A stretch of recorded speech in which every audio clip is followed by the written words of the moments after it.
Hi, I'm Eduardo Neret for Campus Reform. Joining us now is the Deputy State Director for Americans for Prosperity, Tony West. He's here to talk to us about the organization's movement to protect speech on campuses. They are marching on the Georgia State Capitol to do that. Tony, thanks for joining us. Thank you for having me, Eduardo. So, we were informed about some of your organization's efforts, Americans for Prosperity, to push for free speech on campus. As I just mentioned, you guys are planning on marching on the state capitol. Tell me a little bit about what you plan to be discussing while you're there, what kind of issues you're going to be advocating for, and what specifically you're going to be calling for while you're at the Capitol. Yeah, so we're a grassroots movement. So we try and engage and unite concerned citizens in support of these policies that are going to make our state better and to help improve people's lives. And campus free speech is just one of those issues that we work on. So as you said, we've been organizing the last few months college students from around the state to show up at the Capitol and talk to their senators and representatives about this Senate Bill 318 that is going to really improve the climate and the protections students have on campus, so they're not having their First Amendment rights violated. What does the bill specifically do? I mean, we've seen a lot of free speech bills kind of come around across the country in different states over the last few years. Some of them are very similar in a lot of ways. Some of them are different. To you, what are the key points about Georgia's bill? And, if it's different than some of the other states, what are some of the areas where it stands out? Yeah, so this bill is similar to what several other states have tried. It's called FORUM, which stands for Forming Open and Robust University Minds. And to me, it has three main provisions. The first provision is that it's going to flatly prohibit schools from using free speech zones to stifle and cordon off speech. So it will prohibit them from having them, and it will deem the outdoor areas of campus that are open to the public forums. And what that means is, in the rest of society, a public park, a street corner, where you may see people organizing, assembling, passing out literature, that's completely protected by the First Amendment. But what these free speech zones do is make the campus not a protected space. So by deeming it a public forum, students will now have the same First Amendment rights that they do as a member of society at large. So you mentioned, sure, go ahead. Sorry, excuse me. No problem. There are two other aspects. The second substantive one, is banning free speech codes. So these speech codes are often vaguely worded provisions that students probably aren't even aware of. Oftentimes they're about what offensive language is or what harsh language is. And unfortunately, even though some of these are well-intentioned, they can be subjectively applied and actually punish students for lawful speech that's protected by the First Amendment. And the third substantive part is protecting freedom of association, protecting students and students groups from being discriminated against by the school simply for what they believe or what they're advocating for. And I'll give you a quick example. Let's say there's a few students on campus that want to create a new environmental club, and their mission statement is to advocate for policies that will help protect the earth from climate change. And one of the big things is the Green New Deal. We've all heard about that. And let's say they require their leaders and members to affirm that climate change is an issue that needs to be dealt with, and public policy like the Green New Deal needs to pass to fight climate change. Well, the school shouldn't deny them equal benefit and privilege that other student groups receive just because of those beliefs. And other students that may disagree with them shouldn't go to the school and try to take their group down or make them a less effective group just because of their beliefs. If someone disagrees with this environmental group, hypothetically, they can start their own group and advocate for what they believe about environmental policy and climate change. But what we don't want is schools picking and choosing which viewpoints that the student organizations have is going to receive which benefit and privilege that these groups earn.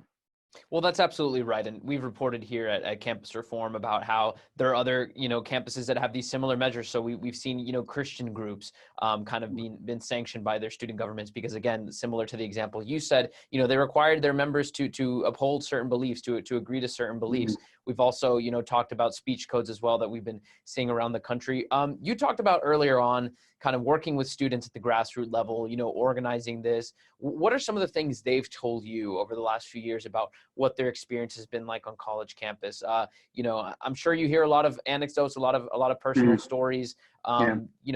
What are some of the big things they're coming to you with and saying, this would be huge if we could change X, Y, Z? Obviously this entire bill has some great things in there, but I'm just wondering at the student level, what are some of the things they care about the most when it comes to free speech? Yeah, on the ground, you will hear students talk about how it can be very cumbersome and burdensome to have to go through the process of applying and requesting time and space at these free speech zones where they feel like any particular university employee may be picking and choosing which groups get the best spot and the best time. One of the students that's going to come and testify in front of the Senate committee has spoken about how it's not uncommon for a certain group to be given space on Fridays at 5 p.m. Anybody that's been on college anytime in the last few years knows students are out of there by then. So it really doesn't help them when they're trying to do their expressive activities to be given approved time during that time slot. More high profile cases that we've seen here in Georgia, back in 2015, I believe, at Georgia Gwinnett College, there was a student that was passing out small New Testament Bibles and just sharing with his fellow students his faith, very simply. A campus police officer came up to him and said, "Hey, did you get permission to be in this free speech zone?" He said, "No." He said, "Well, if you're going to do this expressive activity, you have to apply and get permission." So he did that. He left, went through the proper channels, got a time slot, and went back to the designated free speech zone. Well, sure enough, someone else comes out to him and says, "What are you doing? Do you have the proper permissions?" He says he does, and they say, "Well, regardless, we've had students complaining and feeling offended by what you're saying. Therefore, we're going to escort you off campus now." And they did, and that lawsuit is still in courts because they used a free speech zone and a free speech code to violate his First Amendment rights. Another more recent one in 2018 at Kennesaw State, a Christian group called Ratio Christi was trying to set up a table, talk to students, pass out some literature on the issue of abortion. They're a pro-life group. And a university employee actually said in an email that they were going to put them on a designated free speech zone further outside of the main area of campus, on the outskirts where less people would see them because of the controversial nature of what they were discussing. So that's using a free speech zone and potentially using a non-viewpoint neutral approach to beliefs to put them at a disadvantage. And the school ended up settling instead of going to court on that one for tens of thousands of dollars. So what we're trying to explain to lawmakers at our Capitol and talking to students about is that while it's super important and the main thrust of this bill is to make sure that First Amendment rights of students and faculty aren't being violated, this is actually a good thing for schools too, because if they follow the principles, if this bill's passed and they follow the principles within this bill, they probably won't be sued anymore. The risk of litigation will drop dramatically because schools will realize what the First Amendment rights of their students are, and the taxpayers won't have to fund these costly lawsuits anymore. What has been the reaction? I mean, obviously, and this is part of the reason why you're going to the Capitol, but what has been the feedback from lawmakers right now? Do you feel that there's enough support for this bill to pass? Have you gotten positive reception? Or do you think we're kind of quite a ways away from actually seeing this passed in Georgia? We're still pretty early on in the process. The Senate bill that was introduced, we're also hoping to see a House companion bill introduced as well. The Senate bill will be in committee very soon. So far, I've gotten positive reaction. The bill in the Senate, of our 56 senators, 16 either sponsored or co-sponsored it. So fairly strong support there, which is exciting. And I'm optimistic that it will make its way through the legislative process and into law. But as you said, that is based on the belief that the grassroots, the students and other concerned citizens that value free speech in all of society, not just on campus, actually speak up and talk to their lawmakers about this issue. The main pushback that seems to be common, which I understand where they're coming from, is that the universities themselves are concerned that if the language in the bill isn't proper, isn't clear enough, that could actually prevent them from maintaining order on campus. I think that while a understandable concern is not really justifiable, 16 other states have already gotten rid of free speech zones throughout the nation, and they have not seen any issues with the schools maintaining order on campus. And of course, this forum legislation is written so that schools will be able to maintain time, place, and manner restrictions so that they can allow for a functioning campus environment. For instance, someone can't approach a student classroom building with a large amplification device while classes are in session, because that would then be obstructing other students' ability to go to class, and that's not protected speech. So I think this bill is written very well, and it will improve the environment for kids and faculty on campus, as well as maintain the ability of the school to maintain order.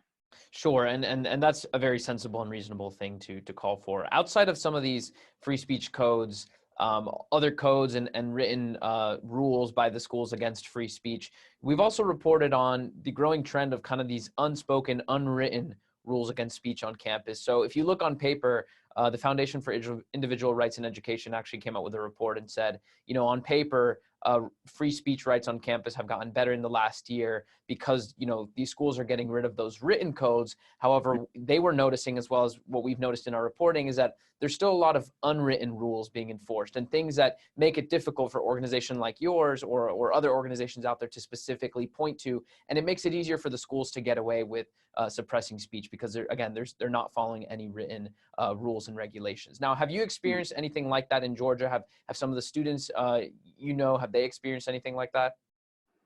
I don't have anything that comes to mind off the top of my head, and I think a part of that problem is anything unwritten that's stifling speech, those kids that are experiencing it may not be speaking out. So we'll see some visible issues, but there's a lot of stuff that is unspoken that kids are facing. I mean, there was a poll in the last couple of years that said 61% of students felt like they weren't able to freely express their views on campus because of that feeling of, am I going to be retaliated against? Am I going to be bullied because of my beliefs? So I think that while this bill can make sure the law is changed and that the official law and policies on the books protect speech, that there is a cultural issue.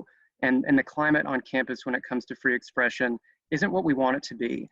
And while laws may not be able to change that type of behavior, I do think that there will be an indirect positive impact as laws like these come onto the books, because they require the schools to put in their handbooks, to talk about during orientation, what does it mean to freely express yourself? What does the First Amendment require of the school? And what does the First Amendment allow students to do? And I think as we start educating students in a better way and the schools actually live up to what the policies are, we might see the next generation of students starting to be able to civilly discuss the controversial issues of the day, be able to agree to disagree, and not have the shout down culture that a lot of students do end up experiencing. Sure. And well, you mentioned that poll. There was just a poll a few days ago that showed that conservative students on campus, are more likely to self-censor their own viewpoints and self-censor what they say in social settings for fear of that same retribution that you were talking about.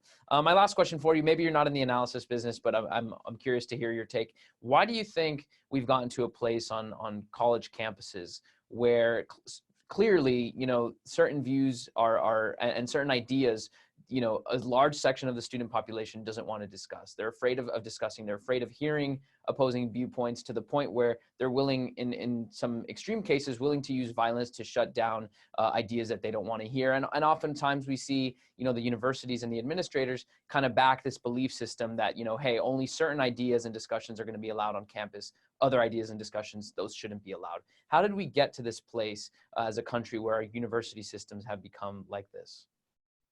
I hesitate to guess at something like that. I think it's a lot bigger of an issue. I think what we see on college campuses is just a symptom of a larger societal problem that maybe we aren't quite understanding as a society what freedom of speech really is and what it intends to protect. And the idea that offensive language is not something that we want to censor. Offensive language is something that we want to address and counter with better arguments. But it raises a great ip if on college campuses we're having trouble seeing students interact productively with one another, and like you mentioned, some instances of violence or folks trying to actually obstruct the ability of other students to freely express themselves, that's going to end up affecting the broader society, because these students today are the future judges, are the future teachers, are the future community leaders of our state and nation. And if we can't address these free speech issues on campus, there's a good chance it could become an even bigger problem for society at large as we go into the future. Yeah, you're right about that. The students here that are on campus today, they're graduating, and if that behavior is normalized, they're undoubtedly going to take that with them once they reach broader society. So Tony, keep us posted on your efforts. We're going to keep monitoring the situation as we have in other states as they've passed similar bills, and we wish you the best of luck and the students you work with in supporting this free speech campus effort. I appreciate it. Thank you so much. Thanks for joining us.